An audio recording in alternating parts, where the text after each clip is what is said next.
بسم اللہ الرحمن الرحیم. السلام علیکم. پہلے تو ہمارا میڈیا اس پر خاموش تھا، کچھ بتا ہی نہیں رہا تھا، اس کو کور ہی نہیں کر رہا تھا. لیکن سوشل اور ڈیجیٹل میڈیا پر چونکہ یہ خبر مسلسل ہائی لائٹ ہو رہی تھی، تو اب ہمارا کنونشنل میڈیا بھی، الیکٹرانک میڈیا، پرنٹ میڈیا بھی اس پر آ گیا ہے کہ بلوچستان کے حالات بہت خراب ہوتے چلے جا رہے ہیں. ایک طرف دہشت گردی کی صورتحال ہے اور دوسری طرف آپ دیکھیے بے چینی بھی بڑھ رہی ہے، سیاسی طور پر بھی بے چینی بڑھتی چلی جا رہی ہے. چونکہ اب جنگ کو، ڈان کو، سب کو یہ خبر دینا پڑ رہی ہے کہ بلوچ یکجہتی کمیٹی کے رہنماؤں کی گرفتاریوں کے خلاف سریاب میں دیے گئے دھرنے کو منتشر کرنے کے لیے پولیس کا لاٹھی چارج، ہوائی فائرنگ اور آنسو گیس کی شیلنگ سے 3 افراد جاں بحق، لیڈی پولیس اہلکار سمیت 10 افراد زخمی ہو گئے. لیڈی پولیس اہلکار سمیت 10 افراد کے زخمی ہونے کی اطلاعات. سریاب سے 2 لاشیں لائی گئیں جنہیں ورثا لے گئے. بلوچ یکجہتی کمیٹی کا نعشوں کے ہمراہ سریاب روڈ پر دھرنا. آج بلوچستان بھر میں شٹ ڈاؤن اور پہیہ جام ہڑتال ہوگی. کسی بھی ناخوشگوار صورتحال سے نمٹنے کے لیے شہر میں بھاری نفری تعینات، موبائل نیٹ سروس معطل، ریڈ زون کو کنٹینر لگا کر بند کر دیا گیا. ہوا یہ کہ جمعے کے روز بلوچ یکجہتی کمیٹی، جس کی رہنما مہرنگ بلوچ ہیں، ان کی طرف سے یہ احتجاج شروع ہوا اور کہا گیا کہ یہ بیبرک بلوچ، حمل بلوچ، ڈاکٹر الیاس، سعیدہ فیصل اور دیگر کی گرفتاریوں کے خلاف بلوچستان یونیورسٹی کے سامنے دھرنا دینے کا اعلان کیا تھا انہوں نے. جیسے ہی لوگ دھرنے کے مقام پر جمع ہونے لگے تو پولیس نے مظاہرین کو منتشر کرنے کے لیے ہوائی فائرنگ، لاٹھی چارج، آنسو گیس کی شیلنگ اور واٹر کینن کا استعمال کیا. واقعے میں 3 افراد جاں بحق جبکہ 10 زخمی ہو گئے جنہیں سول اسپتال اور BMS منتقل کیا گیا. اب یہ چیز کنٹرول نہیں ہو رہی تو کوشش کی جا رہی ہے کہ اچھا میاں نواز شریف کی کوئی انٹری کروائی جائے. ان کو ہوئی ہوش آیا ہے، انہوں نے کہا جی واحد حل بلوچستان کا کیا ہے. موجودہ صورتحال پر گہرے دکھ اور تشویش کا نواز شریف نے اظہار کیا ہے. میرے منہ سے اشتہار کا لفظ نکلنے لگا تھا بہرحال، اور کہا جی جمہوریت واحد حل ہے اس کا. تو اس کا مطلب ہے بلوچستان میں جمہوریت نہیں ہے. آپ کے بھائی، آپ کی نون لیگ، آپ کے ساتھی پیپلز پارٹی والے سب ناکام ہو گئے ہیں بلوچستان کے حالات کو کنٹرول کرنے میں. آرمی چیف کہہ رہے ہیں کہ گورننس ٹھیک نہیں ہے. تو پھر کیا آپ تباہی لے کر آئے ہیں رقبے کے لحاظ سے سب سے بڑے صوبے میں؟ آپ تو بڑے چیمپئن بنتے تھے. آپ نے تو کمیٹی میں آنا بھی گوارا نے کیا میاں نواز شریف نے. اب ملاقاتیں کر کے اعظم عزیز تارڑ اور دیگر لوگوں سے، سپریم کورٹ کے عہدیداروں سے اور بیانات دے رہے ہیں. تو حالات تو آپ کے کنٹرول سے نکل گئے ہیں. شہباز شریف صاحب کو بیرونی دوروں سے ہی فرصت نہیں ہے. یہاں کیا حالات ہو گئے ہیں. مریم صاحبہ بھی سرکاری عمرے پر تشریف لے گئی ہوئی ہیں، وہاں سے ان کی ویڈیو ضرور آ رہی ہیں، لیکن حالات آپ دیکھیے کیا سے کیا ہو گئے ہیں، کس طرح کے بن گئے ہیں. اب یہ دیکھیے افتخار شرازی صاحب، یہ ہیں ڈان نیوز کے بیورو چیف، پروگرام بھی کرتے ہیں ڈان نیوز پر. انہوں نے اپنے ویلاگ میں کیا کہا ہے، ٹائٹل دیکھیے اس کا. افتخار شرازی صاحب کا ٹائٹل ہے مریم نواز کی چوری کس نے پکڑی، پنجاب میں ترقیاتی منصوبے کس نے شروع کیے، 80 صفحات پر مشتمل تشریح مہم کیوں چلائی گئی.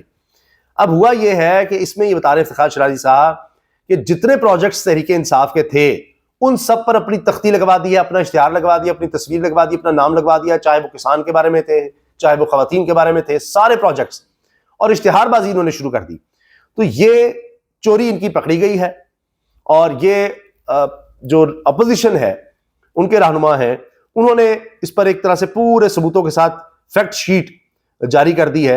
اور اس طرح سے یہ سارا پکڑا گیا ہے کہ یہ تو سارے وہ عمران خان کا مذاق اڑاتے تھے، کٹا بچھا اور مرغیاں بکریاں دینے کے یہ کام کر رہا ہے، آج وہی منصوبے یہ کر رہے ہیں. اور انہوں نے تو ہیلتھ کارڈ بہت وسیع کیا تھا، انہوں نے اس کو کم کر کے اپنا نام اس پہ چھاپ دیا. یعنی پروجیکٹس کم کیے ہیں اور نام اپنے چھاپ دیے الٹا. پھر فواد چودھری صاحب نے جو کہا، وزیر اعظم کے انتہائی کامیاب دورہ سعودی عرب کے نتیجے میں سعودی عرب نے پاکستانیوں کے لیے ملٹیپل ویزا سہولت محدود کر دی ہے. جہاں جاتے ہیں نئی مصیبت آ جاتی ہے. سعودی عرب گئے تو ملٹیپل ویزا ہی سہولت ختم ہو گئی پاکستانیوں کے لیے. وہاں گئے بلوچستان کے حالات مزید خراب ہو گئے. پیچھے سے مریم نواز صاحبہ کے چوری کے حوالے سے ویلاگز آ رہے ہیں. خود پیپلز پارٹی کے رہنما کیا کہہ رہے ہیں یہ دیکھیے. ندیم افضل چند کا کہنا ہے، پیپلز پارٹی کے رہنما کا، پاکستان کو دہشت گردی کھا رہی ہے، لا اینڈ آرڈر پاکستان میں نہیں ہے. بھئی آپ کی تو گورنمنٹ ہے ندیم افضل چند صاحب، بلوچستان میں پیپلز پارٹی کی گورنمنٹ ہے، آپ کا وزیر اعلیٰ ہے، آپ کی وجہ سے یہ نون لیگ کی حکومت بنی ہوئی ہے، آپ اس کی ہر طرح سے 26 جوانی ترمیم سے لے کے ہر چیز میں سپورٹ کر رہے ہیں. لیکن اب ان کو کہنا پڑ رہا ہے پاکستان کو دہشت گردی کھا رہی ہے، لا اینڈ آرڈر پاکستان میں نہیں ہے اور معیشت کا برا حال ہے. موجودہ حالات میں آپ کو ہر حال میں پی ٹی آئی کو ساتھ لینا ہوگا. ہاتھ کھڑے کر دیے ہیں پیپلز پارٹی نے کہ جی پی ٹی آئی کو ساتھ لینا ہوگا. اگر آپ پی ٹی آئی کے بغیر کوئی بھی مسئلہ حل کرنا چاہیں گے تو ممکن ہی نہیں ہے. پی ٹی آئی ایک بہت بڑی حقیقت ہے. پھر ندیم افضل چند صاحب نے بھی کہا ہے کہ عمران خان کو رہا کریں, پیرول پہ کریں, جو بھی کریں کرنا پڑے گا. اوپر سے موجودہ حکومت تو کہتی ہے نا کہ جی ہاں وینٹیلیٹر ہمیں لگے, امریکہ کے یہ ہو گیا وہ ہو گیا. اب اسی کے عہدیدار, اب تو عہدیدار ہے نا کہ جی افغانستان میں وہ براہ راست جا رہا ہے اور وہاں سے اپنے بندے چھڑوا رہا ہے, وہ زلمے خلیلزاد کہہ رہا ہے the massive violation of human rights in Pakistan must stop. Imran Khan must be freed. Pakistanis deserve better. اور عمران خان کو ٹیگ کیا ہے, اور اندازہ لگائیے کہ پریزیڈنٹ ٹرمپ کو اس نے ٹیگ کر دیا ہے, ٹرمپ تک بات پہنچا دی ہے. اور یہ اس نے ایلون مسک کا ٹویٹر استعمال کیا ہے, ایکس استعمال کیا ہے, ٹرمپ کے قریب ترین ایڈوائزر اور دوست کا. کیونکہ ایمنسٹی انٹرنیشنل کی طرف سے کہا گیا کہ the series of unlawful detentions across Balochistan are part of disturbing pattern of targeting Baloch activists اور dissidents. Human rights organization Amnesty International بڑی ہے, اس نے اس کو ہائی لائٹ کیا, تو زلمے خلیلزاد نے اس پر عمران خان کی رہائی کا مطالبہ کر دیا. یہاں پر اب آپ دیکھیے کیا ہو گیا. پھر فیصل چودھری صاحب جو ہیں, جن کو اب سراہا جا رہا ہے کہ جی وہ اکیلے ہی بھاری ہیں اس وقت ساری نون لیگ پر, جس پروگرام میں جاتے ہیں نون لیگ ہی کہتے ہیں آگے سے, ان کو بڑا زبردست بولنا آتا ہے. یہ دونوں بھائی فواد چودھری اور فیصل چودھری یہ بڑے زبردست ہیں. ہم تو اس دن وہ کہتے ہیں اس دن کا دیکھیں جس دن یہ تحریک انصاف کے خلاف یا خان کے خلاف بولیں گے. یعنی ہتھیار ڈال دیے ان کے کہ ہم ان دونوں کا مقابلہ نہیں کر سکتے, بس اسی آس پہ ہیں کہ کسی دن یہ عمران خان کے خلاف ہو جائے. تو نے کہا ہم کیوں ہوں گے, عمران خان جب صحیح بات کرے گا, سچ بات کرے گا, تو ہم اس کے خلاف کیوں ہوں گے. نواز شریف و محسن نقوی نے نیشنل کمیٹی کی میٹنگ کو سیریس نہیں لیا. ہم سے گلہ نہ کریں, اپنا ہاؤس ان آرڈر کریں. وزیر دفاع اور وزیر داخلہ کا رابطہ نہیں, حکومت کی اپنی کارکردگی اچھی نہیں, اس لیے ہمیں پوائنٹ آؤٹ کرتے ہیں کہ جی یہ کر رہے ہیں وہ کر رہے ہیں, اپنا حال دیکھ لیں. بلوچستان کے حالات جو ہیں وہ جے یو آئی کے رہنما بتا رہے ہیں جی ہم تو باہر ہی نہیں نکل سکتے. کامران مرتضیٰ کہہ رہے ہیں, سینیٹر ہیں, سینئر وکیل ہیں, وہ کہتے ہیں جی اب کوئی نہیں جا سکتا. ہم دوستوں کو بتا دیتے ہیں کہ اب سڑکوں پر سفر نہ کریں. پھر حال یہ ہے اس وقت میڈیکل فیسلٹیز کا. مریم صاحبہ کے اشتہارات اپنی جگہ کروڑوں روپے کے, مگر محمد عمیر صافیہ لکھتے ہیں میاں صاحب ایک ایمرجنسی میں برن سینٹر جناح اسپتال جانا ہوا تو ڈاکٹر کے پہننے والے گلوز میں خود باہر سے خرید کر لایا تھا.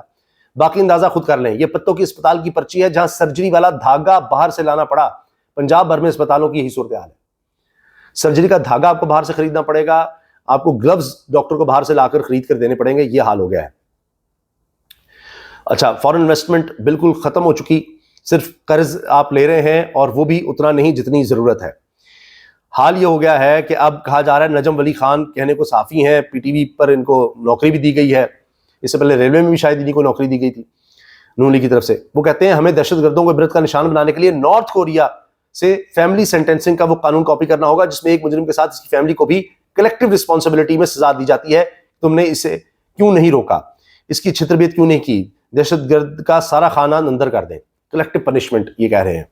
پہلے ایف سی آر کا رہا ہے قانون, پھر وہی لے آئے, آپ کو نارتھ کوریا کی ضرورت ہے. میں تو پہلے کہتا رہا ہوں یہ نارتھ کوریا ملک کو بنانا چاہتے ہیں. یہ اب پی ٹی وی پر جو تجزیہ کار بیٹھیں گے وہ یہ مشورے دیں گے تو بنا لیں, کیونکہ انہوں نے تو سوشل میڈیا والوں کو بھی دہشت گرد بنا دیا, پھر ان کے خاندان بھی اٹھا دیں, بند کر دیں. ویسے بھی وضعیت میں ہوتا ہے خاندان جس کا بچہ اٹھا لیں, لاپتہ کر دیں, تو یہ شوق بھی پورا کر لیں اگر آپ کو اس سے لگتا ہے حالات بہتر ہو جائیں گے تو.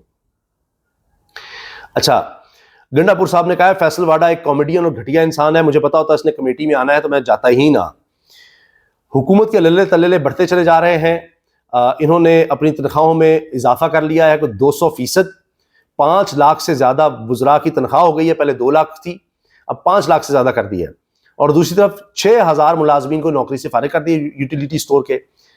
اور حکومت کا 3020 میں سے 1700 یوٹیلیٹی سٹورز بند کرنے کا فیصلہ, 6000 ملازمین کو نوکری سے فارغ کرنے کا فیصلہ کر دیا ہے. خود اپنی تنخواہیں بڑھا رہے ہیں, 2 لاکھ سے بڑھا کر وزراء نے کابینہ کے اور مشیر کی تنخواہ 2 لاکھ سے بڑھا کر 5,19,000 کر دی ہے. وفاقی کابینہ نے اس کی منظوری دے دی ہے. اور غریب کا آپ حال دیکھ لیجئے کہ یہ کیا کر رہے ہیں. اچھا, اب دوسری طرف ایک اور بری خبر ہے حکومت کے لیے, بات نہیں بن رہی. لاہور ہائی کورٹ میں صورتحال دلچسپ ہے, گیم آن ہے. لاہور ہائی کورٹ بھی ڈٹ رہا ہے, کھڑا ہو رہا ہے. پھر پی ٹی آئی کی 22 مارچ کو بنار پاکستان جلسے کی درخواست حکومت نے مسترد کر دی ہے کیونکہ یہ تاب نہیں لا سکتے تحریک انصاف کے ایک جلسے کی. اور تحریک انصاف کو بدنام کرنے کے چکر میں, عمران خان کو بدنام کرنے کے چکر میں, یہ شوکت خانم کو بالکل بدنام کر کے بند کرنا چاہتے تھے, لیکن اس کی فنڈ ریزنگ سے خبر آ رہی ہے کہ پہلے سے زیادہ فنڈ جمع ہو رہے ہیں. ایک فیملی نے 4 کروڑ دے دیا, غالباً 20 کروڑ کا ٹارگٹ تھا شاید. یہ حال ہوا. آئی ٹی انڈسٹری کی خبر ہے, میں مختصراً بیان کر رہا ہوں, وہ بھی نیچے چلی گئی.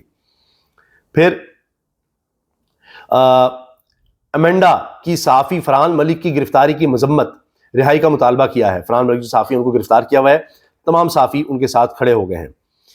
پیپلز پارٹی کو بھی ہوش آ گیا ہے، کہا کہ کینال منصوبے کے خلاف احتجاجی تحریک شروع کرنے جا رہے ہیں۔ پیپلز پارٹی سندھ نے دریائے سندھ پر 6 نہروں کی تعمیر کے خلاف کہا ہے جی ہم احتجاجی تحریک شروع کریں گے۔